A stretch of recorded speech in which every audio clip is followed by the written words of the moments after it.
Hello everybody and welcome back. It's Ass of the Creek. Happy New Year. Happy 2025. It's the 2nd of January over here, but I was a bit busy so I couldn't make this recording anytime sooner. I just wanted to make this short intro to obviously, wish you a Happy New Year. I hope you had fun in the holidays. I hope you got some rest. Hope you got the chance to eat some good food and have fun with your family and friends. And, I wanted to wish you all a great new year and hopefully even better than the previous one. Or a lot better, depending on how 2024 treated you. I also wanted to say a big thank you to everyone who has subscribed and supported the channel. I haven't been the most active YouTuber, I guess. But, ever since I started posting a bit more often, we did get over 100 subscribers now, so that's cool. January 1st, we hit over 100. I think right now we're like 107. That's great, considering that before, in November, I was around 20 subscribers. So we got about 80 in a month. That's pretty big, especially for the content that I create right now. I would like to thank everyone for supporting with the comments, which I do enjoy replying to. Every time I get to see one, I'll try to reply because it's fun to converse and discuss our thoughts on these games and series. I think by the time of this recording, I will have already posted the first video of the year. So sadly, I wasn't able to put this on it. But I'm hoping to start a schedule of posting probably once every other day, just like I did before the Garden Chapter 1. The reason why I was posting 2 episodes per day was so I can catch up and just, give out everything so you can see the whole Chapter 1 by the end of the year. So now I guess I can just kind of post every other day, right? Like Monday, Wednesday, etc. And probably switch from the spare time to Eden's Garden stuff, because I do want to get some, the free time events, some theories, and stuff like that. And once we're done with that part, I guess, until we have any more news, I can move on to other series, other games, some other fun games out there that I can try out. And who knows, maybe when we have covered most fan games available, I can maybe try out the games aside from that. But with that being said, I want again to wish you a Happy New Year. Thank you for the support, and here's to a great year with 2025.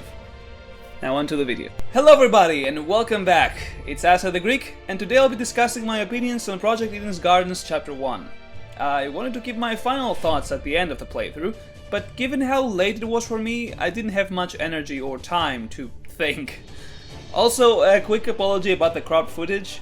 I didn't check to see that Streamlabs was recording the whole screen, so in my hurry to catch up, I speedrun this whole process and didn't notice that issue. I played the chapter in 2 days. I just kind of ran through with it. I didn't bother to check the recordings. I just saw that it was recording and I was like, that's good for me. I didn't notice that was cropped. But when I do go through the free time events, I'll make sure to fix that, so you don't have any more issues like that.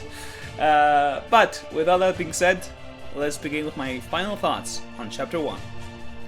First of all, those of you who watch my videos will know by now that I was very wrong when it came to the deaths in this chapter. Honestly, the Chapter 1 trailer has given me trust issues. I remember wondering if it would be too much work to do the trial scenes with extra sprites in, and then they went and did the whole scenes that didn't exist.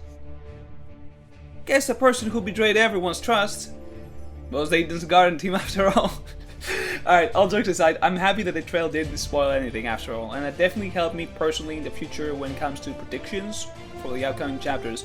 Now, something that people did point out in the comments, I don't remember which video exactly, I think it was the Diana video, could be wrong.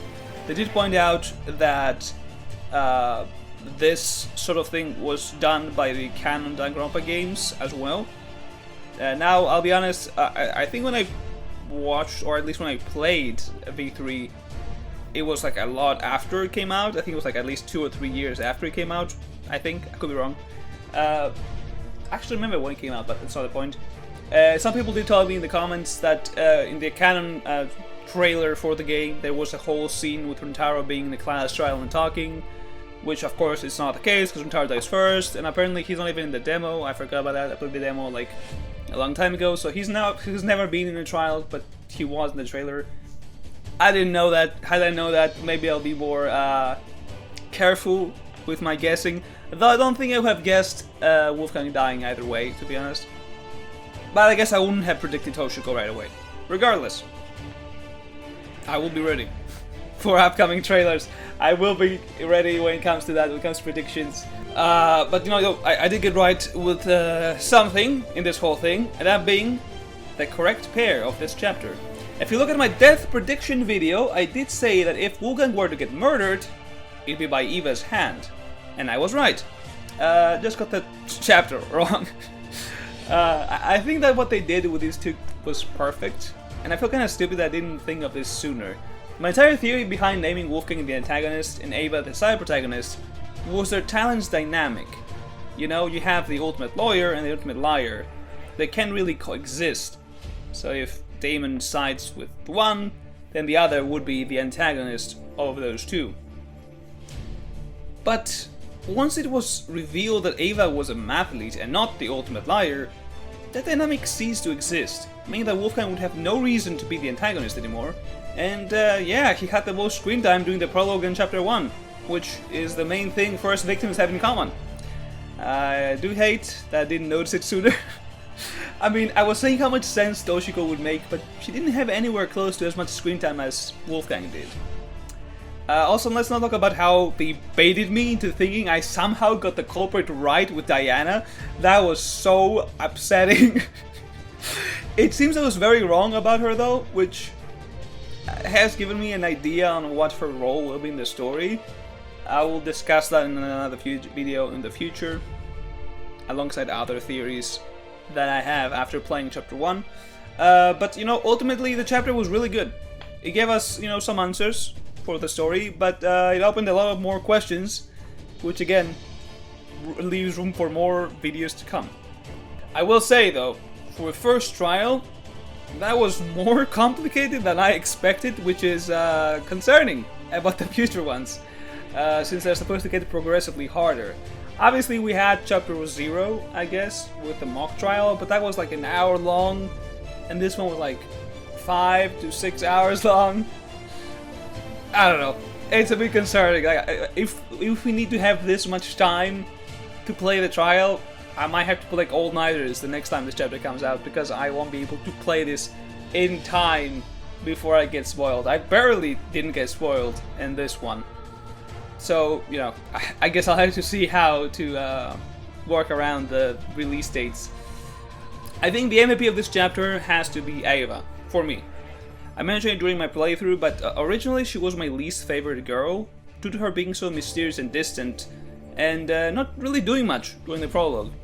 This chapter, though, really helped humanize her, in my opinion, and I do appreciate that a lot. Wolfgang was great too. I did like that we got to see him in a more erratic state in Diana's flashbacks, a refreshing change from his soft-spoken, neat, and well-mannered usual self. This chapter also helped with bringing out some dynamics that we'll see more in the future, with relationships like Toshiko's and Ingrid's, Eloise and Desmond's, as well as some rivalries, mainly from Grace's side. The team had said on multiple occasions that they don't plan on following the same tropes of the canon games, meaning that our traitor for this cast is most likely Eva, and my Jet theory doesn't really stand. But I keep believing that someone else is under there. You never know. There might be, you know, someone that works with Tozu and Mara. Who knows? We'll see. We'll see. Now, while I believe this chapter was amazing, there's still a few things I found to be negative. I know, looking at my past videos, I appear to be the biggest Eden's Garden glazer, but it's good to point out when, you know, something could be better. In my opinion, obviously. Not much, but just some things that I wished were different. This is related to the trial for the most part, but, you know, I would like to talk about it. Now, I assume it's easier to deal with in lower difficulties, but the argument altercation in mean difficulty is really mean. With how Damon's sprite is, it's kind of hard to know exactly what your hitbox is. There were times where I would get hit by like barely in the hair, but then a bullet would go through my leg and nothing would happen. So I was like, I'm not really sure where I'm supposed to go or where I'm supposed to hide to not get hit. And then there was some sort of glitch where I would shoot an argument 2 or 3 times and nothing would happen.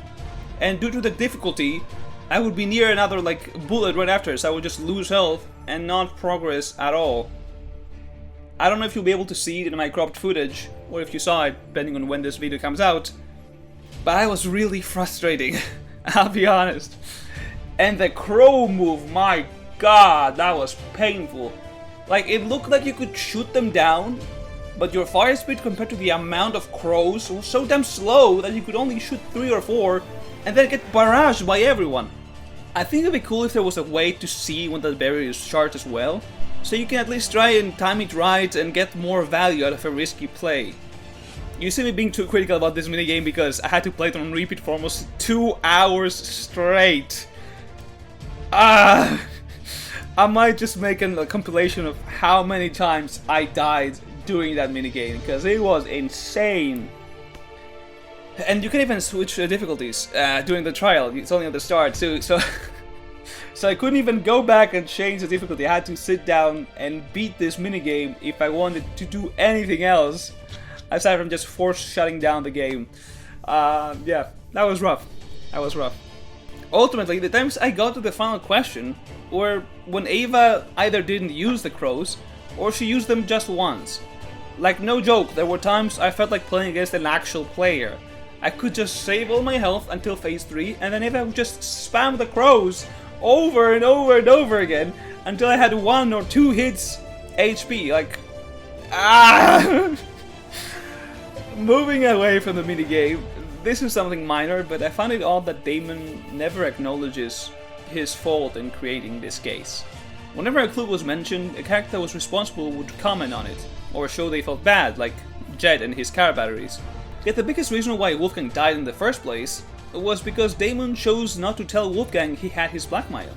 He only told Ava, which he then used as a way to lure him in, knowing that he couldn't refuse as no one else had come forth about it. I don't know if it has to do with Damon's ego, but I was surprised to see that no one blamed him for this outcome. Not even Ava when trying to defend herself. As for the execution, they did an amazing job with it. It really felt like an official execution. But there are 2 things I want to point out. Despite looking the part, the music didn't really hit as hard as I'd expect. So far the team has produced some bone-chilling songs, straight bangers, and there's a good amount of them that I listen often in my own time. Yet for some reason the soundtrack for the execution didn't feel right. But something was off about it, something was missing. Obviously I'm no composer, so I can't explain it better, but I feel like the music could have elevated the execution a lot more had it been slightly different, in my opinion. The second thing is more of what I would suggest if I was helping the writing team. Okay? Now, if you see my playthrough, you'll hear me saying at some point that I got spoiled for the execution, and I was confused because I had seen a thumbnail that had Kara on it. So when Tozu said something along the lines of "the dead are here to take revenge" or something like that, I understood that he was talking about Kara. But I feel like it'd be a lot better if instead of her, there was a doll of Wolfgang. Wolfgang helped feed Ava's inferiority complex, singling her out, which made them 2 working together impossible. Ava would never try and get along with him, yet I'm sure he would have tried had Ava given any signs of wanting to cooperate with the others. I think having a doll of Wolfgang show up to help her would be very poetic and tragic in a way, because it would show how desperate Ava was to survive that she'd resort to reaching out to Wolfgang for help. But since she killed him, she wouldn't be able to save her and she'd fall to her death with a hurt ego, realizing that in her last moments she threw her hate away. I think it'd make her death even more sad, especially since Wolfgang would have a reason to want revenge. Now, there is only one thing left that I want to discuss.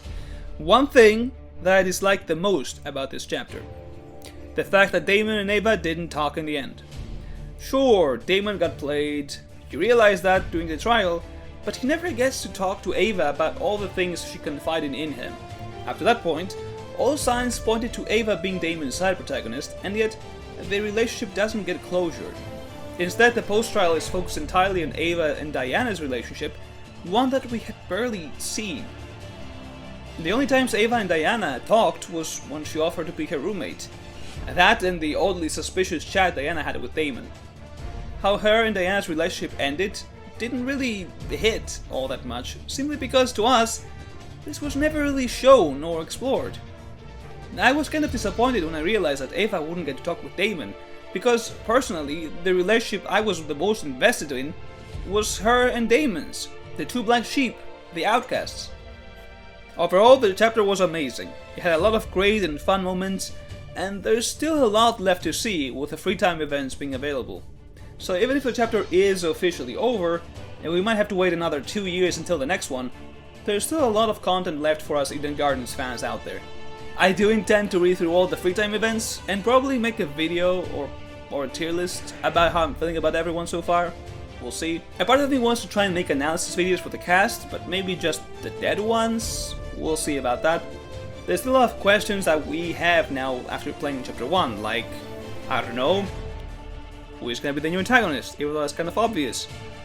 Who is going to be the new side protagonist, even though that's also might be obvious. We'll see. There's still stuff left to discuss, the relationships, the dynamics. There's a specific thing that I noticed. I read it during the my playthrough, but then I forgot about it, and I noticed again when I was editing. And there's something there left in the back, which I kind of want to talk about, mainly because Eden's Garden, the team of Eden's Garden seems to really put a lot of details and thought behind everything so far. Like even the smallest, like tiniest details end up coming back and be like, oh yeah, that makes sense now that I know this. So there's a chance that what I noticed could be used or, you know, referenced in the future, and I would like to talk about it. So we'll see. There's still a lot of stuff left to discuss. I don't know how often I will be posting this kind of stuff. I do want to continue with Despair Time as well, so you might be seeing Despair Time, then Eden's Garden, and Despair Time. We'll see. Obviously, when I ran out of the stuff that I want to do for Eden's Garden, then, you know, I'm gonna have to wait for that new chapter.